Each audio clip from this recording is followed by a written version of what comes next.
আমার জীবনেও যাওয়ার অন্য কোনো জায়গা নেই। আমি রায়গঞ্জকে ভালোবাসি, রায়গঞ্জের মানুষদের ভালোবাসি, এবং আমি চাই যে রায়গঞ্জে একটা সত্যিকারের সম্ভাবনাপূর্ণ সাংস্কৃতিক জীবনে, সাংস্কৃতিক আনন্দে উচ্ছ্বলিত একটা শহর হোক। মানে এক একজন ডাক্তারের ভিজিট ১৫০০ টাকা, তারা সাধারণ মানুষের কথা চিন্তা করে না যে এই ১৫০০ টাকা ভিজিট দিয়ে ডাক্তার দেখাতে যাচ্ছে তাদের কোন পরিবেশে আছে। এই যে আপনি যেটা বারবার বলছেন যে রুগী এবং ডাক্তারের দুটো অবস্থান রয়েছে, সেই অবস্থানটা বুঝতে হবে।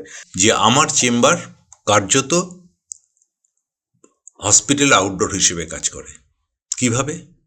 যখন কোনো সেরকম সিরিয়াস রুগী আসে, সেইখানেই স্যালাইন চালানো, ইমার্জেন্সি স্যালাইন বা অন্য কোনো ওষুধ চালানো, ইঞ্জেকশন দেওয়া, সেগুলো করে তাকে খানিকটা সুস্থ করে বাড়ি পাঠাই, বলি যে আবার পরে এসে দেখিয়ে যাবেন। This channel does not promote any violent or harmful or illegal activities. All content provided by this channel is meant for an educational purpose only. নমস্কার, আরসিটিভি সংবাদের বিশেষ অনুষ্ঠান খাস কথাতে আপনাদের সকলকে আরো একবার স্বাগত। আপনারা সকলে জানেন যে বিশেষ করে এই অনুষ্ঠানে আমরা সমাজের এমন এক একজন মানুষের সাথে ব্যক্তিগত আলাপচারিতায় মিলে যাই, যে মানুষের সামাজিকভাবে একটা অবদান রয়েছে বা তার সম্পর্কে অনেক তথ্য আপনাদের জানবার আগ্রহ রয়েছে কিন্তু জেনে উঠতে পারেননি। খোলামেলা আলোচনা আমরা সেই মানুষগুলোর সঙ্গে করে থাকি এই অনুষ্ঠানে, এবং আপনারা সরাসরি এই অনুষ্ঠান আরসিটিভির পর্দায় রবিবার রাত ৮টা ৫০-এ যেমন দেখতে পাবেন, পাশাপাশি আরসিটিভির যে ফেসবুক পেজ রয়েছে সেখানে দেখতে পাবেন, এবং আরসিটিভি সংবাদের আরসিটিভি খাস কথা বলে আমাদের যে ইউটিউব চ্যানেল রয়েছে সেটাকে সাবস্ক্রাইব করলে সেখানেও আমাদের এই এপিসোডগুলো আপনারা সরাসরি দেখতে পাবেন। আজকে যে মানুষটির সঙ্গে আমরা এখানে কথা বলবো, তাকে আপনারা সকলেই চেনেন, অন্তত রায়গঞ্জ তথা জেলার মানুষ হিসাবে। তিনি একদিকে যেমন চিকিৎসকের পেশার সঙ্গে যুক্ত, পাশাপাশি গবেষণাধর্মী একাধিক কাজ তিনি করে চলেছেন দেশ এবং দেশের বাইরে। আর শুধুমাত্র এইটুক পরিচয়ের মধ্যে সীমাবদ্ধ কি রাখা যাবে তাকে? মনে হয় না। পাশাপাশি দেখুন, সাহিত্য থেকে শুরু করে সামাজিক সাংস্কৃতিক যে বিভিন্ন আন্দোলন, সেই আন্দোলনেরও প্রথম সারির মুখ হিসাবে উঠে এসেছেন তিনি। তার নাম ডাক্তার জয়ন্ত ভট্টাচার্য। জয়ন্তবাবু, আপনাকে স্বাগত আরসিটিভি সংবাদের এই বিশেষ অনুষ্ঠানের জন্য। নমস্কার। এবং প্রথমেই আপনার কাছে যেটা জানতে চাইব, আপনি একাধিক কাজ করছেন, লিখছেন, গবেষণা করছেন, চিকিৎসকের কাজ করছেন, সামাজিক আন্দোলন করছেন। আমি প্রথমেই একটু ফিরে যাব আপনার শৈশবের দিকে। এই বয়সে এসে দাঁড়িয়ে যদি একটু শৈশবের দিকে ফিরে যেতে চাই, আর সেই কথা একটু জানবার চেষ্টা করবো আপনার কাছ থেকে। কোথায় পড়েছেন, কিভাবে বেড়ে উঠেছেন, কোথায় ছিলেন আপনি শৈশব অবস্থায়? আমি রায়গঞ্জের সন্তান। আমাদের শৈশবে ফিরে যাওয়া মানে প্রায় ৭০ বছর আগের রায়গঞ্জে ফিরে যাওয়া। আমাদের সেই সময় লেখাপড়ার, এখন যে বাণিজ্যিকরণ হয়েছে, যেভাবে ইঁদুর দৌড়ের মধ্য দিয়ে যাচ্ছে আমাদের বাচ্চা কাচ্চা ক্ষুদে প্রজন্মরা, সেই সময়টা সেরকম ছিল না। ফলে ক্লাস 4 পর্যন্ত আমি কোনো স্কুলেই যাইনি। স্কুলেই যাননি ক্লাস 4 অব্দি? আচ্ছা। যা পড়া নিজের পড়া। বাড়িতে বাবা এবং মা এই দুজনই আমার শিক্ষক ছিলেন।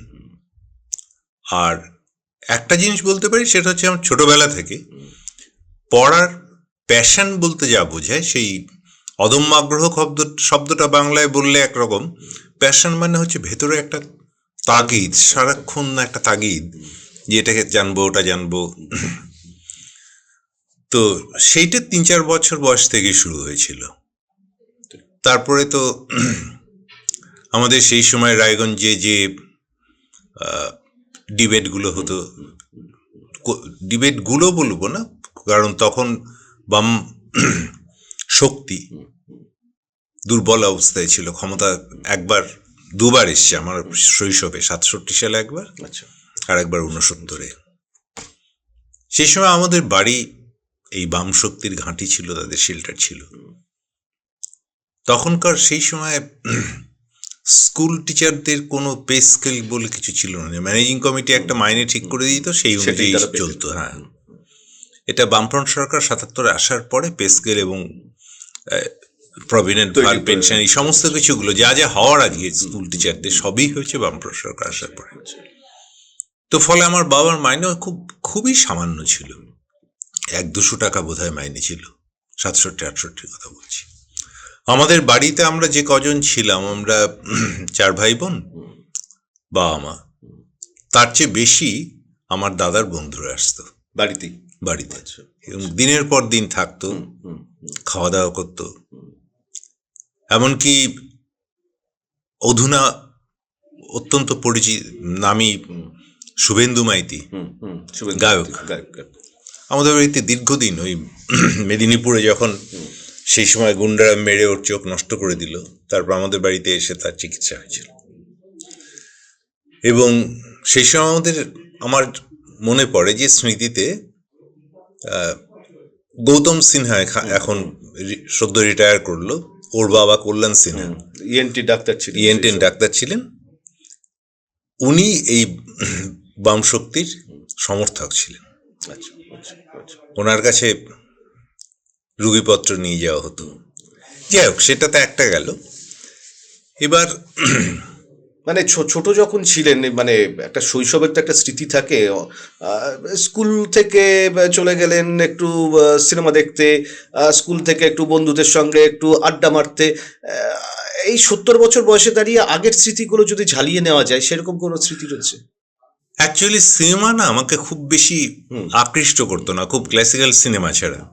আমার বন্ধুরা, আমার সর্বস্তরের বন্ধুই আছে, যেমন সবচেয়ে মেধাবীরাও রয়েছে, সবচেয়ে সাধারণ যাদেরকে বলা হয় তারাও রয়েছে। আমার কারোর সাথেই কখনো মিশতে সমস্যা হয়নি। আপনি রায়গঞ্জ থেকে পড়াশোনা শেষ করলেন, তারপরে আপনার যাত্রা হচ্ছে একেবারে মেডিকেল লাইনে পড়তে গেলেন। সেই সময় একটা উত্তাল রাজনীতি, মানে আমরা তো সমরেশ মজুমদার যদি পড়ে থাকি, এটা সবার কাছে, মানে ওই সময় যারা আমরা মানে পরবর্তীকালেও যখন আমরা কলেজে পড়েছি তখন মানে মাধবীলতা বা অনিমেষ সম্ভবত, সাংঘাতিক একটা আবেগ সেই সময়। আপনি এই রাজনীতির সঙ্গে, ছাত্র রাজনীতির সঙ্গে কিভাবে জড়িয়ে গেলেন? তার আগে আরেকটা কথা বলতে হবে। রাজনৈতিক বোধ যদি বলা হয়, সেটা অনেক আগেই শুরু হয়েছিল। 67-তে আমরা ওই পাটকাঠির মাথায় কাগজে লিখে ওই প্ল্যাকার্ড করে আমরা পাড়ার মধ্যে মিছিল করেছিলাম 67 এবং 69-এ এই যুক্তফ্রন্টের সমর্থনে। এবং আমার নাম তোমার নাম সবার নাম ভিয়েতনাম, গঙ্গা যদিও মেকং নয় মেকং তোমায় লাল সালাম, এগুলো সারাক্ষণই শুনছি। মানে এটা ছোটবেলা থেকেই, হ্যাঁ, ঝড়ের কেন্দ্র ভিয়েতনাম, অর্থাৎ, এবং আরো অসংখ্য বই, এবং যাই পেতাম গোগ্রাসে পড়তাম। ফলে একটা প্রাথমিক ভিত্তি যে টু আস্ক হোয়াই, কেন এমনটা হচ্ছে, ভাবাতো। হ্যাঁ। এবং তারপরে হায়ার সেকেন্ডারি দিলাম। হায়ার সেকেন্ডারিতে শিক্ষকদের খুবই আমাকে নিয়ে প্রত্যাশা ছিল, প্রত্যাশা কম বেশি পূরণও হলো। তারপরে জয়েন্টে বসা। আমাদের সময় জয়েন্টের সেন্টার একমাত্র জলপাইগুড়িতে ছিল, গোটা উত্তরবঙ্গের মধ্যে। এবং জয়েন্ট বলতে তখন মেডিকেল আর ইঞ্জিনিয়ারিং। আমি ইঞ্জিনিয়ারিংয়ে বসিনি, কারণ আমার ভালো লাগে না। আমার বায়োলজি ভালো লাগতো, বসলাম এবং মেডিকেল কলেজে চান্স পেলাম। এবং এটা আমার ঠিক করা ছিল যে মেডিকেল কলেজে যদি আমি চান্স না পাই কোনো কারণে, পাবো এটা নিশ্চিত ছিলাম। যদি না পাই তাহলে প্রেসিডেন্সিতে হয় ইংরেজি নয় কেমিস্ট্রি নিয়ে পড়ব। এবং এখানে একটা খুব ইন্টারেস্টিং কথা, আমার মনে হয় যে খুব অপ্রাসঙ্গিক হবে না। বেলুড়ে বাবা রামকৃষ্ণ মিশনের প্রতি, বাবা নিজে রামকৃষ্ণ মিশনের শিক্ষক ছিলেন কাটিহারে যখন ছিলেন, তো সম্মানীয় শিক্ষক উনি। সেই সুবাদে রামকৃষ্ণ মিশনের সঙ্গে একটা যোগাযোগ ছিল। বাবা আমাকে বেলুড় রামকৃষ্ণ মিশনে নিয়ে গেলেন। ওখানকার যে প্রধান মহারাজ, নাম এখন আর মনে নেই, বা নামটা বলেনি, বললে মনে থাকতো। তিনি আমার উনিও কেমিস্ট্রি। তো কি নিয়ে পড়বে? কেমিস্ট্রি নিয়ে পড়বো। 2-4টা প্রশ্ন করলেন। প্রশ্নগুলো উত্তর শুনে উনি বললেন, এগুলো তো বাবা হায়ার সেকেন্ডারিতে পড়ানো হয় না। বললাম না, আমি অনার্সের বই পড়ছি, আমার কেমিস্ট্রি ভালো লাগে। তখন বলল, তুমি কত পেয়েছো হায়ার সেকেন্ডারিতে? আমি নম্বরটা বললাম। আমার বাবাকে হাত জোর করে বললেন যে, মাস্টারমশাই, ওখানে আমরা ভর্তি নেব না, আমি অবাক হয়ে গেছি। বাবা জিজ্ঞেস করলেন, কেন স্বামীজি?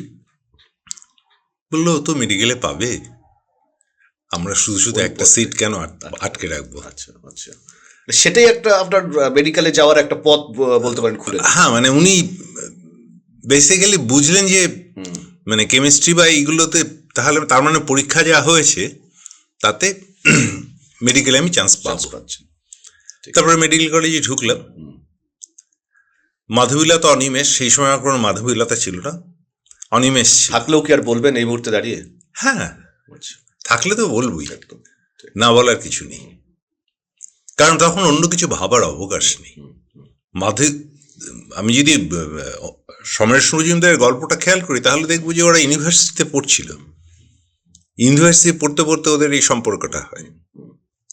আর মেডিকেল কলেজে যেটা হলো যে মেডিকেল কলেজের কালচারটা সেই সময় একটা অদ্ভুত অন্যরকম কালচার ছিল।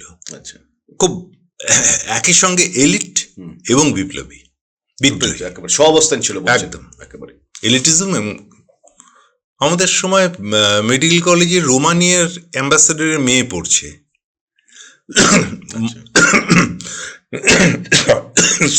সরি, নেপালের রাজ পরিবারের 2 ছেলে পড়তে এসছে, মরিশাস থেকে এসছে। আচ্ছা, ভাবা যায় যে সেই সময় মেডিকেল কলেজ মানে একদম মধ্য গগনে। এবং তার বাইরেও আফ্রিকার নাইজেরিয়া থেকে একজন ছিল। এইরকম একটা মানে পরিবেশের মধ্যে চীনা মেয়ে ছিল। জয়ন্তবাবু বলুন, মানে এই যে আপনি মেডিকেল কলেজে ভর্তি হলেন, একদিকে পড়াশোনা, অন্যদিকে আপনার মধ্যে রাজনৈতিক একটা চেতনা বারংবার আকৃষ্ট করছে। সেই সময় তো শোনা যায় যে একটা পুলিশি নির্যাতন প্রচন্ড পরিমাণে ছিল, সেই রকম কোনো পরিস্থিতি? সেটা আরেকটু পরে, মানে পুলিশি নির্যাতন একটা ফেজে আন্দোলনের পরে হয়। আচ্ছা আচ্ছা, একটা সময় অবধি ওরা হস্তক্ষেপ করে না, শুধু নজর রেখে চলে, সার্ভেইলেন্স, মিশেল ফুকোর ভাষায় যে নজরদারি করে চলে ক্রমাগত যে একটা মানুষ কি করছে। তো সেই সময় তৈরি হলো 77 সালে medical college Democratic students association. সেই সময় সবকটা কলেজই ডিএসএ এই নামে বিভিন্ন সংগঠন, মানে এই সোকল্ড নকশালপন্থী, তার মধ্যে হেটেরোজিনিয়াস বিভিন্ন গ্রুপ, তখন তো ভেঙে ভেঙে গেছে 77 বিভিন্ন স্প্লিন্টার গ্রুপগুলো, এক একজন এক একটা মত। কিন্তু ওই ডিএসএ তে গিয়ে সবাই একমত যে এই ছাত্রদের প্ল্যাটফর্মটাকে রাজনীতির বাইরে রাখতে হবে, তারা কেবলমাত্র প্রাতিষ্ঠানিক যে দুর্নীতিগুলো রয়েছে তার বিরুদ্ধে লড়াই করবে এবং ছাত্রদের স্বার্থে লড়াই করবে। 1, 2 হচ্ছে যে ডাক্তার এবং রোগীর সম্পর্ক যেখানে রয়েছে, ডাক্তার যদি সুযোগ পায় তাহলে রোগীকেও সুযোগ পেতে হবে, রোগীর ডায়েটের জন্য বরাদ্দ বাড়াতে হবে, সমস্ত ওষুধ বিনা পয়সায় দিতে হবে, রোগীদের জন্য লাইব্রেরি চালু করতে হবে। সেই লাইব্রেরি আমরা চালু করেছিলাম গাইনি বিল্ডিং এ, এখনো লাইব্রেরিটা রয়েছে কিন্তু সেখানে ঝুল পড়ে আছে। এইগুলো আমাদের দাবি ছিল। ফলে এটা নয় যে আমরা আমাদের মাইনে বাড়ানোর জন্য, এবং অ্যাকচুয়ালি আমাদের মাইনে বাড়ানোর জন্য একটা কথাও আমরা বলিনি, আমরা বলেছিলাম সামগ্রিক পরিবেশটাকে উন্নত করতে হবে। এবার সরকার কি চায়? সরকার চায় যে যারা করছে তাদের যদি মাইনে বাড়িয়ে দেওয়া যায় তাহলে তো সে আর এই কথাগুলো বলবে না, নিজের ব্যক্তিগত স্বার্থটা পরিপূর্ণ হয়ে গেছে এবং সে তো তার দিক থেকে লাভবান হয়ে গেল, ফলে অন্য লাভগুলো সে কেন ভাববে? তো এই করে 1977-এর প্রথম, তখন ছাত্র পরিষদ ছিল ক্ষমতায়, নিরঙ্কুশ ক্ষমতায়, সিদ্ধার্থ শঙ্কর রায়ের আমল, সমস্ত বাংলা জুড়ে ছাত্র পরিষদ। আমরা মেডিকেল কলেজ ডেমোক্রেটিক অ্যাসোসিয়েশন তরফ থেকে জিতলাম। আমি রেকর্ড ভোট পেয়েছিলাম, আমি এবং আরেকজন। সেই সময় মেডিকেল কলেজে যে আমার মেন্টার ছিলেন ডক্টর স্বরূপ সরকার, এখন হুতে রয়েছে, হুয়ের South Asia regional director, retire করে গেছে। তো আমি আর স্বরূপদা, ক্যান ইউ ইমাজিন যে টোটাল ভোট কাস্ট হয়েছে 151, আর আমরা পেয়েছিলাম 142 করে। তার মানে প্রায় সবাই ঢেলে ভোট দিয়েছে। 151-র মধ্যে 142 পাওয়া মানে 9টা ভোট মাত্র এদিক ওদিক হয়েছে। আপনাকে আরেকটা প্রশ্ন করি, সেটা হচ্ছে ধরুন যদি আপনি এই রাজনৈতিক আন্দোলনের সঙ্গে যুক্ত না হতেন, তাহলে চিকিৎসক হিসাবে আপনি যে কাজটা করেছেন, আপনি বিদেশে চলে যেতে পারতেন। বিদেশে গিয়ে আরো উচ্চতর ডিগ্রি নিতে পারতেন, আরো ভালো হসপিটালে আপনি যেতে পারতেন, আপনার মানে ব্যক্তিগত স্ট্যাটাস আরো বেড়ে যেত। সেগুলো না করে এখন কি কোথাও আফসোস হয় যে মানে সেই সময়? একদম নয়, হয় না। একদম নয়। মানে এখন তো সকলের ইচ্ছে যে বিদেশে যাবো, পড়বো, এক একটা ডিগ্রি নেবো, নিয়ে একটা নামি দামি হসপিটালে ভর্তি মানে আমার কাজ করবো। আমার প্রথম আন্তর্জাতিক লেকচার অক্সফোর্ড ইউনিভার্সিটি 2002 সালে। তখন আরসিটি অনেক ছোট ছিল, একটা খবর ছোট্ট করে করেছিল, কারণ করার মতো সামর্থ্যদের ছিল না। আমার কিন্তু প্রথম বিদেশ যাত্রা 2002 অক্সফোর্ড ইউনিভার্সিটি, এবং অক্সফোর্ড ইউনিভার্সিটি থেকে ইনভিটেশন পেয়ে আমি যাচ্ছি। ওরা আমার সমস্ত খরচ দিচ্ছে, এই রায়গঞ্জ তুলসীতলায় বসে। It's not a matter of joke. আপনি জার্মানিও গিয়েছিলেন? বহুবার। আমি পৃথিবীর অনেকগুলো মানে জার্মানি গিয়েছিলেন আমি বলছি, মানে শুধু ঘুরতে যাননি, মানে না, সেখানে কোথাও ঘুরতে যাই। আমি বলছি যে সেখানে আন্তর্জাতিক স্তরের গবেষণা ধর্মীর কাজ করতে যাচ্ছেন, রায়গঞ্জের প্রত্যন্ত শহর রায়গঞ্জের একজন চিকিৎসক। আমি Tubingen university, Erlangen university, Nuremberg university, Gottingen university, Johannesburg university, এতগুলো ইউনিভার্সিটি গেছি জার্মানির। ট্রিনিটি কলেজে গেছি, কেমব্রিজের। তো যাই হোক, সেগুলো খুব গুরুত্বপূর্ণ। গুরুত্বপূর্ণ হচ্ছে যে ইন্টারন্যাশনাল স্কলার লেভেলে তারা বিচার করে যে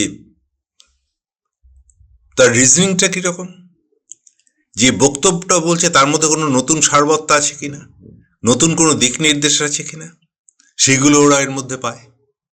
এবং সেটা কম্পিউটার না থাকলে কখনোই আমি করতে পারতাম। চিকিৎসা বিজ্ঞানের বিভিন্ন দিক নিয়ে আপনি কাজ করছেন, আপনার কাছে বই লেখার পর রিভিউ করার জন্য আবেদন আসছে, একাধিক গবেষণাধর্মী বই আপনার প্রকাশ পেয়েছে। আমি বলছি যে মানে কিন্তু আপনার স্থানটা রায়গঞ্জের মধ্যেই সীমাবদ্ধ থেকে গেল। একটা হাই প্রোফাইল একটা হসপিটাল, ঝাঁচকচকা হসপিটাল আপনি অ্যাপেল করতেই পারতেন, আপনার যে মেরিট ছিল। একটা বিদেশি একটা বড় গাড়ি চড়ে ঘুরতে পারতেন। আমি বলছি এখানে আফসোস হয় না কোনো? 1977 সালের সেই কথাগুলো বলি, যেদিন আমরা ছাত্র আন্দোলনগুলো শুরু করেছিলাম। রুগী ডাক্তারের মধ্যে সম্পর্ক কি হবে, রুগীকে আমার কথা ভাবতে হবে, সমাজকে রুগীর কথা ভাবতে হবে। কারণ আজকে এই দুজনের পজিশন যে চেঞ্জ হয়ে যায়, আমি ডাক্তার পজিশনে, শান্তনু চ্যাটার্জি রুগী পজিশন, এই অবস্থায় তো রয়েছে। অবস্থানটা যদি বদলে যায়, তখন জয়ন্ত ভট্টাচার্য রুগী হিসেবে ডক্টর শান্তনু চ্যাটার্জির কাছে কেমনটা প্রত্যাশা করবে? আমি এই দৃষ্টিকোণ থেকে দেখি। 1, 2 হচ্ছে, আমি মনে করি একজন ভূমিহারা মানুষ বেসিক্যালি জীবনে আনন্দ বলতে যা বোঝায় সেইটা পায় না, প্লেজার পায়, মাইন্ড ইট। আমি কিন্তু ব্লিস বলছি, আনন্দ অর্থে ব্লিস, যে ভেতর আত্মার ভেতর থেকে সেই শান্তিটা আসছে। আর প্লেজার হচ্ছে আনন্দ, আমি ওই মদ খাচ্ছি, অমুক করছি, তমুক করছি। তারা প্লেজার পায়, তারা বিদেশে গিয়ে প্রচুর ভালো, এবং আমার অনেক ভালো বন্ধু আছে, মানে খুব মেধাবী বন্ধু আছে, যারা কিন্তু আসলে এখানেই থেকে গেছে। কেউ কলকাতায় থেকেছে, রায়গঞ্জে কেউ নেই, মানে মেধাবী বন্ধু রায়গঞ্জে কেউ নেই। আমি বলছি একটা সময়, মানে আজ থেকে ধরুন প্রায় 15-20 বছর আগেও আপনি রায়গঞ্জে চিকিৎসা করতেন, আপনার ভিজিট ছিল আমার মনে আছে 20 টাকা। এখন ইয়েতে আপনি মোটামুটি 100 টাকার মতো ভিজিট নেন। সেটা পশ্চিমবঙ্গের 2-1 জায়গা বাদ দিয়ে, 2-1 আপনার মতো মানসিকতা চিকিৎসক রয়েছে, ব্যতিক্রমী নেই আর কেউ, কোনো জায়গায় সেটা হয় না। আমি বলছি তাহলে মানে এই বিষয়টা কেন? মানে আমি বলছি সবাই যখন একটা ভোগবাদী দর্শনের পেছনে ছুটছে, তখন ডাক্তার জয়ন্ত ভট্টাচার্যের ব্যতিক্রম। আমি তো ভোগবাদী দর্শনের বিরুদ্ধে লিখছি তো। আমি তো মনে করি যে আপনি আচরি ধর্ম পরকে শেখাও। আমি এটা বিশ্বাস করি। আমার বাবাকে আমি চোখের সামনে দেখেছি। আমি আমার কমরেডদেরকে, অত্যন্ত মেধাবী সেই কমরেডদেরকে, তার মধ্যে রায়গঞ্জের একটি ছেলে ছিল আমার ঘনিষ্ঠতম বন্ধু, সুভাষিস দত্ত, দেখেছি তো শহীদ হয়ে যেতে।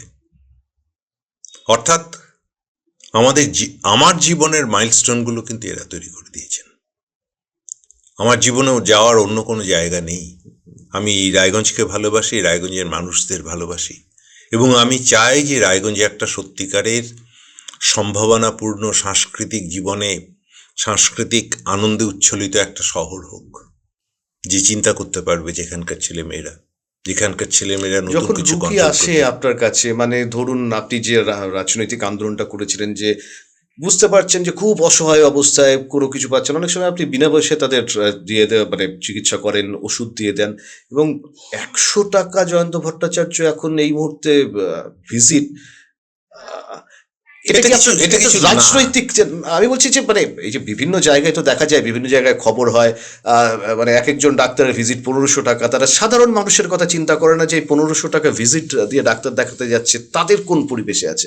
এই যে আপনি যেটা বারবার বলছেন যে রুগী এবং ডাক্তারের দুটো অবস্থান রয়েছে, সেই অবস্থানটা বুঝতে হবে। আমার শেষ, মানে বিরতিতে যাওয়ার আগে শেষ প্রশ্ন, এটা কি রাজনৈতিক চেতনার আধারে এটা রাজনৈতিক বলবো না, আমি বলবো যে এটা একটা বিশুদ্ধ মতাদর্শগত বা দার্শনিক অবস্থান। এবং সেই সঙ্গে বিরতিতে যাওয়ার আগে আমি এটাও যোগ করব যে আমার চেম্বার কার্যত হসপিটাল আউটডোর হিসেবে কাজ করে। কিভাবে? যখন কোনো সেরকম সিরিয়াস রুগী আসে, সেইখানেই স্যালাইন চালানো, ইমার্জেন্সি স্যালাইন বা অন্য কোনো ওষুধ চালানো, ইঞ্জেকশন দেওয়া, সেগুলো করে তাকে খানিকটা সুস্থ করে বাড়ি পাঠাই, বলি যে আবার পরে এসে দেখিয়ে যাবেন। একদম। জয়দেববাবু, আমরা আলোচনায় থাকবো, তবে তার আগে আমরা একটা বিরতি নিচ্ছি। বিরতির পর ফিরে আসছি আমাদের আজকের এই খাস কথা অনুষ্ঠানে, যেখানে আজকে আমাদের সঙ্গে স্টুডিওতে বিশেষ অতিথি হিসেবে উপস্থিত রয়েছেন ডাক্তার জয়ন্ত ভট্টাচার্য। धीमा इंटरनेट आपको रोक रहा है? शहर के सबसे तेज कनेक्शन पर स्विच करें। आरसी टीवी ब्रॉडबैंड 20 Mbps से लेकर 250 Mbps तक की तेज स्पीड का आनंद ले, जिसकी शुरुआती कीमत सिर्फ 280 रुपए प्रति माह है। मनोरंजन पसंद है? बेहतरीन कॉम्बो पाएं। हाई स्पीड इंटरनेट के साथ साथ 28 से ज्यादा OTT एप्स तक पहुंच, जिनमें Disney plus, Hotstar, Sony LIV, ZEE5, होए चॉय और कई अन्य शामिल है। और इतना ही नहीं, क्रिस्टल क्लियर क्वालिटी के साथ 400 से ज्यादा HD टीवी चैनलों का आनंद लें। अपने परिवार का 24 घंटे 7 दिन का मनोरंजन करते रहें। निर्बाध स्ट्रीमिंग से लेकर बिना रुकावट के गेमिंग और बिना रुके मनोरंजन तक। RC टीवी ब्रॉडबैंड, स्पीड किफायती। आज ही हमें कॉल करें और जुड़ें। বিরতির পর ফিরে এলাম আমাদের আজকের অনুষ্ঠান খাস কথায়, যেখানে আমাদের সঙ্গে আজকে স্টুডিওতে উপস্থিত রয়েছেন ডাক্তার জয়ন্ত ভট্টাচার্য। জয়ন্তবাবু, মানে যেটা জানি বা লোকমুখেও শোনা যায়, আপনি যখন চেম্বারে বসেন তখন ব্যাকগ্রাউন্ডে হয় রবীন্দ্রসঙ্গীত, নয়তো এক পুরো ক্লাসিক্যাল মিউজিক আপনি শোনেন। চিকিৎসক, মানে রুগী দেখতে দেখতে তার পেটে ব্যথা, তার হার্টের অসুখ, অমুক তমুক, কানের মধ্যে আপনার সঙ্গীত থাকে, এটা কেন?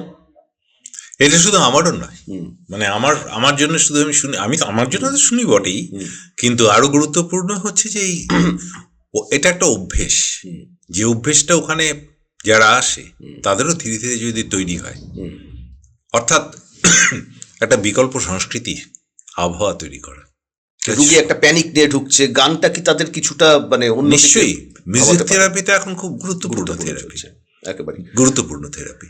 ও প্রসঙ্গত আমার একটা জিনিস আজকে উল্লেখ করতে হবে, যে ঘটনাচক্রে আজকের দিনটা হচ্ছে 22শে জানুয়ারি। 2009 সালের 22শে জানুয়ারি আমার মার মৃত্যু হয় এবং মরণোত্তর অঙ্গ এবং দেহদান করা হয়।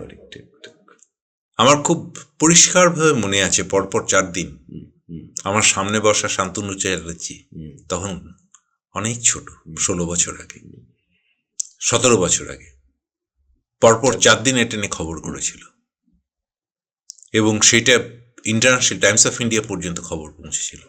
দুটো একেবারে প্রথম কর্নিয়া এবং বডি আমি অ্যানাটমি ডিপার্টমেন্টে দিয়েছিলাম। মরণোত্তর আজকে সেই মার আমাদের তরফ থেকে শ্রদ্ধার অবশ্যই আজকে মারমাই। তো আমার দুটো খবরই মানে ন্যাশনাল নিউজ হয়েছিল, একটা হচ্ছে অক্সফোর্ডে যাওয়াটা, ওটাও টাইমস অফ ইন্ডিয়াতে বেরিয়েছিল, মার খবরটা বেরিয়েছিল। এবং সেটাকে আজকে আক্ষেপ হয় যে ধরুন রায়গঞ্জের প্রাক্তন মন্ত্রী শ্রীকুমার মুখার্জি, তার অদম্য উদ্যোগে রায়গঞ্জে আই ব্যাংক চালু হয়েছিল, এবং আপনার মা করুণাময়ী ভট্টাচার্য তার প্রথম কর্নিয়াগ্রাফ, মানে মরণোত্তর পরে মারা যাবার প্রয়াণের পরে তার যে কর্নিয়া, সেটা দেখে হরিরামপুরের একটি মেয়ে প্রথম পৃথিবীর আলো দেখেছিল। আজকে সেই আই ব্যাংক বন্ধ। কতটা মানে কষ্ট হয় এইখানে একটা যে- শ্রীকুমারের সঙ্গে আমার একটা অদ্ভুত চারিত্রিক সাযুজ্য বোধহয় রয়েছে। শ্রীকুমারের একটা প্যাশন আছে, hmm, he tries to do something for the people. আমি শুধু এটুকুই বলবো। এবং সেই যে কিছু একটা করতে পারা, ইটাহারের মতো জায়গায় একটা কলেজ করা, ওখানে সিভিল পুলিশ ট্রেনিং সেন্টারটাকে নিয়ে আসা, গুটলুতে একেবারে। এবং এখানে আই ব্যাংক চালু করা। আই ব্যাংক তো বেসিক্যালি হাইবারনেশনে ছিল, শীত ঘুমে থাকে সেরকমই ছিল, যন্ত্রপাতি সবই ছিল। কিন্তু আর তখন ওই বুদ্ধদেব ভট্টাচার্যের সঙ্গে ওর খুব ভালো সম্পর্ক বলে এটা করতে পেরেছিল তাড়াতাড়ি। এবং এটা যদি আজকে থাকতো তাহলে আরো কত অন্ধ মানুষ পৃথিবীর আলো দেখতে পারতো জয়ন্তবাবু। আক্ষেপ হয় না কখনো? আক্ষেপ তো হয়। এবং 2009 থেকে 2014 পর্যন্ত টানা 5 বছর মার স্মরণে আমরা মরণোত্তর অঙ্গদান দেহদান এইটা নিয়ে ইয়ে করেছি, সভা করেছি, স্মৃতিচারণ এবং সভা। আমার কাছে 800-র বেশি মানুষের স্বাক্ষর সম্বলিত। মনে রয়েছে আমার, সেটা করেছিলাম আমরা। সময় খুব কমে যাচ্ছে, আর অনেক প্রশ্ন, সেই জন্য একটু খুব তাড়াতাড়ি র্যাপিড ফায়ার। সাধারণ মানুষের মধ্যে একটা বিষয় থাকে যে সাউথে মানুষ ট্রিটমেন্টের জন্য যাচ্ছে, সেটা ব্যাঙ্গালোর হোক চেন্নাই হোক, ফিরে আসার পর বলে ডাক্তারবাবুর মানে ব্যবহার অসাধারণ, মানে রুগীর যা যাবতীয় কষ্ট দুঃখ মানে সেটা তারা মন দিয়ে অন্তত শোনেন 15 মিনিট ধরে। কিন্তু কোথাও কোথাও অধিকাংশ চিকিৎসকের বিরুদ্ধে অভিযোগ, তারা শুধু রুগীকে তার শরীর হিসাবেই চিহ্নিত করছেন, মনের মধ্যে ঢুকছে না। আপনি যখন কোনো রুগী আপনার চেম্বারে যান আর কি, আপনি তাকে ভয় কাটানোর একটা প্রথম কাজটা করেন, যে অসুখ শুধুমাত্র অসুখ নয়, এই যে মেন্টালি সাপোর্টটা কতটা গুরুত্বপূর্ণ একজন চিকিৎসক হিসেবে আপনি করেন? গুরুত্বটা তো রুগী বিচার করবে, তবে রুগীকে আমি বলি যে লড়াইটা, রোগটা তোমার, লড়াইটা দুজনের। এটা হচ্ছে সহজ কথা। একদমই একদমই একদমই। রোগটা আমি বহন করতে পারবো না, কিন্তু রোগের সাথী হিসেবে সারাক্ষণ যে কোনো সময় আমি পাশে থাকতে পারবো। এবার আসি একটু অন্য প্রসঙ্গে। ডাক্তার জয়ন্ত ভট্টাচার্য একদিকে চিকিৎসক, একদিকে গবেষক, আর আপনার বাড়ির লাইব্রেরিতে আমি গিয়েছি একাধিকবার, যেখানে আপনি বসেন, চারিদিকে রবীন্দ্র রচনাবলী, সুনীল, শক্তি, সাহিত্যের বইয়ে ভরপুর আর কি। আমি বলছি একদিকে বায়োলজি, কেমিস্ট্রি, অন্যদিকে সাহিত্য, মানে একদিকে সঙ্গীতের, আপনি সঙ্গীত শুনছেন চিকিৎসা করতে করতে। আমি বলছি এই যে এত যে বিভিন্ন বিষয়, কিভাবে এটা মানে করেন এটা বলুন তো, একজন মানুষের পক্ষে সারাদিন ধরে গবেষণা লিখছেন, সেটা বাইরের ইউনিভার্সিটিতে যাচ্ছে, সাহিত্য সম্পর্কে বললে আপনি 1 ঘন্টা বলে দিতে পারবেন, যে কোনো বিষয়ে আপনি বলতে পারেন। এখানে দুটো খবর আগে দিইনি। প্রথম খবর হচ্ছে যে আমার যে বইটা সম্প্রতি ইন্টারন্যাশনাল পাবলিকেশন হলো এবং RCTV থেকে আমাকে সম্মাননা দেওয়া হয়েছিল, এবং সেটা RCTV নিউজ করা হয়েছিল, এবং সেটা খুবই মানে জনপ্রিয় হয়েছিল, দ্য ক্যালকাটা মেডিকেল কলেজ। এর আগে এই হিস্ট্রি পৃথিবীর ইতিহাসে কেউ লেখেনি। এরপরে অনেকে লিখবেন, আর অনেক ভালো হিস্ট্রি লিখবেন, হতে পারে, কিন্তু এই মুহূর্তে সেটা আমাজন আউট অফ স্টক। আচ্ছা, all the copies have been sold out হয়ে গেছে, ওকে রিপ্রিন্ট করতে হবে খুব সম্ভবত। দ্বিতীয়ত হচ্ছে যে আমি 16 তারিখে একটা মেইল পেয়ে আশ্চর্য হয়েছিলাম, সেটা RCTV নিউজ করেছে, কিন্তু সেই নিউজে তো সবটা ওরা বলতে পারেনি। সে রাটলেজ, RUTLEDG, ওকে, রাটলেজ, উচ্চারণটা রাউটলেজ নয়, রাটলেজ। রাটলেজ হচ্ছে এখন পৃথিবীর এই মুহূর্তে সবচেয়ে নামী এবং কি বলবো যে দামি সংস্থার মধ্যে একটা, অন্যতম। একটা বলে তো কিছু হয় না, যাই হোক, অন্যতম সংস্থা। রাউটলেজ থেকে আমাকে হঠাৎ একটা মেল করে যে আপনার পাবলিক হেলথ এক্সপার্টাইজ, সেই এক্সপার্টাইজের জন্য আপনাকে আমরা রিকোয়েস্ট করছি একটা ফুল ম্যানাস্ক্রিপ্ট রিভিউ করার জন্য। আমরা I am wandering if will agree to this or not. আমি দেখলাম যে একটা নতুন যদি কিছু পাই আমি ওই ম্যানাস্ক্রিপ্ট করতে গিয়ে, তা তো ভালোই হবে। বললাম ঠিক আছে, বললো আমরা একটা স্যাম্পল চ্যাপ্টার ওটার পাঠাচ্ছি। ওটার রিভিউ আমি করলাম, দেখলেন যে বহু জায়গা টাচ করেনি, বহু তথ্য নেই। সেইটা পাঠানোর পরে ওদের যে করেসপন্ডিং এডিটর, সে আমায় লিখলো ইনক্রেডিবলি বেনিফিশিয়াল টু আস। আপনি প্লিজ আমাদের বইটা পুরোটা রিভিউ করুন। এবং সাকসেস, দারুণ সাকসেস। তার জন্য ওরা আমাকে ওদের বইয়ের লিস্ট থেকে বেছে নিতে দেবে, 250 পাউন্ড মূল্যের টোটাল বই দেবে। তার মানে হচ্ছে 250 মানে হচ্ছে 25,000 টাকার। আচ্ছা, 25,000 টাকার বই আমাকে ওরা গিফট করছে রিভিউর জন্য একেবারে। এই যে মানে আমি যে প্রশ্নটা আপনাকে করলাম, একদিকে তো এগুলো করছেন, এটা আপনার মানে আপনার ক্ষেত্র বলা যেতে পারে, বিচরণ ক্ষেত্র আপনার এখানে। ওই সুভাষ মুখোপাধ্যায়ের ফুল খেলবার দিন নয় অদ্য আপনি ভরাটকণ্ঠে আবৃত্তি করছেন, আপনি আফ্রিকা আবৃত্তি করছেন, আপনি রবীন্দ্রনাথ সম্পর্কে বললে আপনি 1 ঘন্টা সেমিনার আলোচনা করতে পারেন। আর এটা কি ওই যে আপনি প্রথম যেটা বললেন, এটা কি প্যাশন থেকেই আপনি কাজগুলো করেন? প্যাশন, এবং আমার মাথা তো নিউরন এবং গ্ল্যাল সেলস এদেরকে তো সচল রাখতে হবে। যদি সচল থাকে, যতদিন সচল থাকবে এটা করতে পারবো, যতদিন সৃষ্টিশীলতা থাকবে ততদিন এটা করতে পারবো, তারপরে পারবো না। সেই সৃষ্টিশীলতা থেকেই এই রায়গঞ্জে বসন্ত উৎসবের সূচনা করা। আমি আসবো বসন্ত উৎসব ডাক্তার জয়ন্ত ভট্টাচার্যের হাত ধরে রায়গঞ্জে বসন্ত উৎসবের সূচনা, এবং সেটা এখন একটা মানে আকর্ষণের কেন্দ্রবিন্দু তৈরি হয়ে গেছিল। প্রথম শান্তিনিকেতন রবীন্দ্রনাথের হাত ধরে হয়েছিল, আমাদের অতটা গুরুত্ব না থাকলেও উত্তরবঙ্গের মধ্যে প্রথম রায়গঞ্জ করোনেশন মাঠে শুরু হয়। এখন সেই ঐতিহ্য এগিয়ে চলেছে। অনেকেই জানে। আমি বসন্ত উৎসবটা আপনি কেন শুরু করেছিলেন খুব সংক্ষেপে একটু জানতে চাই। 2004 মার্চে আমি শান্তিনিকেতনে গিয়েছিলাম বসন্ত উৎসব দেখবো বলে। তখন আমি অনেক ম্যাচিওর, আমার অলরেডি তখন অক্সফোর্ড, জার্মানি, ইস্তানবুল এগুলো সব ঘোরা হয়ে গেছে, ইন্টারন্যাশনাল স্কলার লেভেলেও পরিচিতি হয়েছে। তো এই প্রসঙ্গে একটু বলে নিই যে ইস্তানবুলে যে আমার ইন্টারন্যাশনাল হিস্ট্রি মেডিকেল হিস্ট্রি কংগ্রেসে ডেকেছিল,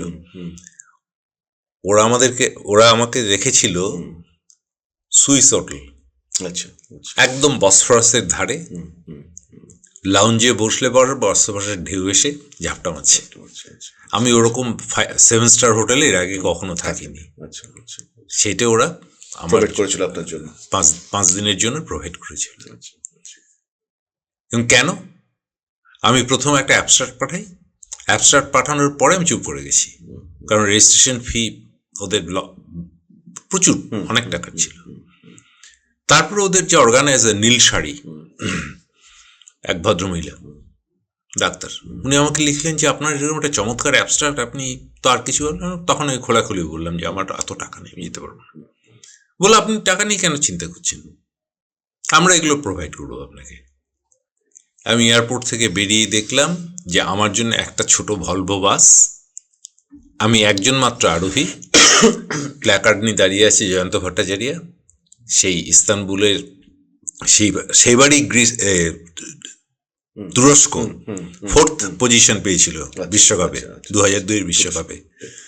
সেই মাঠটার পাশ দিয়ে আমাকে গাড়ি নিয়ে চললো, একজন মাত্র আরোহী, আমার জন্য একটা ছোট ভলভো পাঠিয়ে দিয়েছিল। এই যে এখানে ট্রাভেলার যেরকম ওরকম। যাই হোক, তাই এগুলো বিষয় নয়। বিষয়টা হচ্ছে যে ওই 2004 যখন আমি শান্তিনিকেতনে দেখলাম, দেখার পর আমার মনে হলো যে রায়গঞ্জে তো প্রতিভার অভাব নেই, এত ভালো গান গাইতে পারে ছেলেরা। কমলের কথা মনে হলো প্রথম, কমল নাগ, তোর কথা মনে হলো, আমি সত্যি বলছি। জিষ্ণুদার কথা মনে হলো যে এত ভালো গায়ক আছে, স্বপনদার কথা মনে হলো, নাচের মেয়েরা রয়েছে। তাহলে এটাকে যদি একটা মানে চেহারা দেওয়া যায়, একটা অর্গানাইজ চেহারা দেওয়া যায়, তার মধ্যে যদি একটা স্পিরিট সঞ্চার করা যায়, তাহলে আমরা কেন পারবো না? এটা আমার কাছে সবসময় তাড়া দেয় যে ও যদি পারে তাহলে আমি পারবো না কেন? আমার আটকাচ্ছেটা কোথায়? কিছু কিছু জিনিস আছে যেটা আমার পক্ষে সম্ভব না।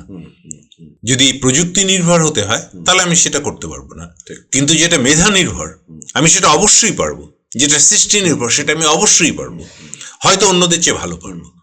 সেই থেকে শুরু হলো বসন্ত উৎসবের। যেটা এখনো চলছে। চলছে। এবং সেই বসন্ত উৎসব একটা সময় রায়গঞ্জে যে অনেক অসামাজিক কাজ হতো সেটাকে বন্ধ করে ভালোবাসার উৎসবে পরিণত হয়েছে রায়গঞ্জ বসন্ত উৎসব। মনে আছে একবার এসপি বলেছিল যে বসন্ত উৎসবের সবচেয়ে বড় মানে যেটা আমাদেরকে দিয়েছে যে আমাদেরকে আর ফোন পেতে হয় না, যে যে কোথাও কোথায় কোনো রকম খুন হচ্ছে, অসুবিধা হচ্ছে, একেবারে। Crime rate zero.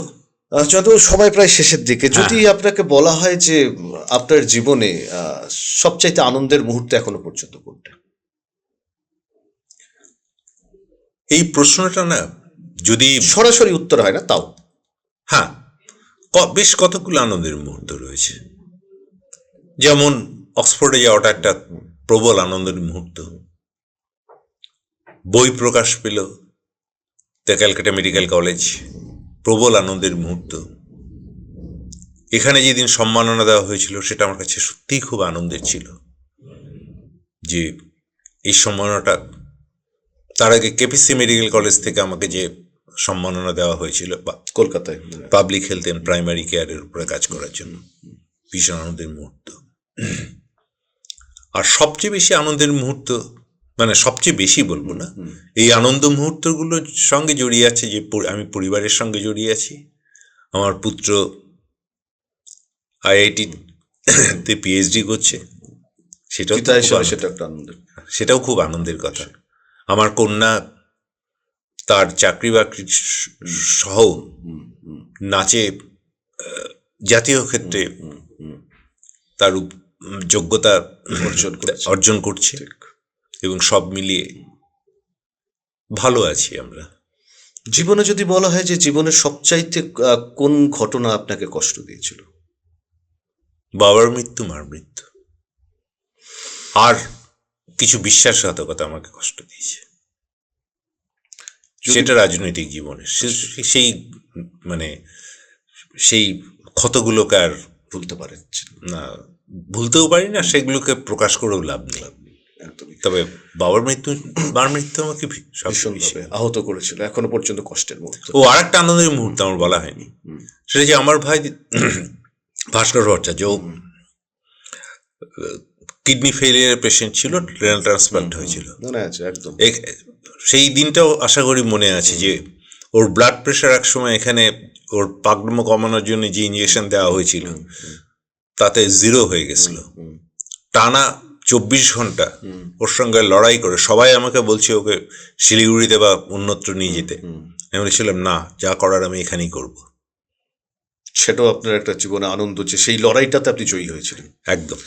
যদি বলা হয় ডক্টর জয়ন্ত ভট্টাচার্যকে যে এমন কোন কাজ আপনি করতে চান যেটা আপনার জীবনে এখনো আপনি করে উঠতে পারেননি, যেটা করলে আরো বেশি আপনি নিজেকে সফল মনে করবেন, আনন্দিত হবেন? লেখাপড়ার দুনিয়া ছাড়া যদি বলি তাহলে বলবো যে রায়গঞ্জের মানুষ যদি আর একটু বেঁধে বেঁধে থাকতো, এই ধর্মীয় এবং রাজনৈতিক দূরত্বগুলো যদি একটু কম থাকতো, আমাদের পুরনো রায়গঞ্জের মতো যে রাজনৈতিক বিতণ্ডা যতই থাকুক, পাত পেরে বসে অন্যের বাড়িতে গিয়ে খেয়ে আসা যায়, বন্ধু বলে বিজয়ের সময় কোলাকুলি করা যায়, এই পরিবেশটা যদি আবার তৈরি করা যায়, আমি জানি না, থিওরিটিক্যালি বলে যে এটা সম্ভব না, আবার থিওরিটিক্যালি এটা বলে যে অসম্ভব নয়। এটা যদি বাস্তবে হতো, যেখানে দীপক দেবার মতো মানুষ আছেন, দীপক চ্যাটার্জি, তাকে আমাদের বাড়িতে শেল্টারেই প্রথম দেখা, শান্তনু চ্যাটার্জির পারিবারিক সূত্রে জ্যাঠা এবং অত্যন্ত শ্রদ্ধেয় একজন ব্যক্তিত্ব। এই মানুষগুলো যে স্বপ্ন দেখেছিলেন, আমরা সম্মিলিতভাবে যে স্বপ্ন দেখেছিলাম, এই স্বপ্ন যদি ভগ্নাংশ রায়গঞ্জের মানুষ বেঁধে বেঁধে থাকতে পারত, ভারী আনন্দ পেতাম। অসংখ্য ধন্যবাদ জয়ন্তবাবু আমাদের সঙ্গে থাকবার জন্য। আমরা আজকের এই খাস কথায় আমাদের সঙ্গে বিশিষ্ট অতিথি হিসেবে উপস্থিত ছিলেন ডাক্তার জয়ন্ত ভট্টাচার্য। অনেকে যে কথা আলোচনা করলাম, অনেকেই অনেক কথা জানতেন, আবার অনেক অজানা কথা যেগুলো আপনারা জানতেন না। আশা করি এই আলাপচারিতার মধ্য দিয়ে অনেক না জানা কথা আমরা আপনাদের সামনে তুলে ধরতে পারলাম। আপনারা সকলে ভালো থাকুন, সুস্থ থাকুন, দেখতে থাকুন, আর সবাই ভালো থাকুন খাস কথা এবং আনন্দে থাকুন। জীবন থেকে আনন্দ বড় সরে গেছে। বিভাজন বড় বেশি হয়েছে। This channel does not promote any violent or harmful or illegal activities. All content provided by this channel is meant for an educational purpose only.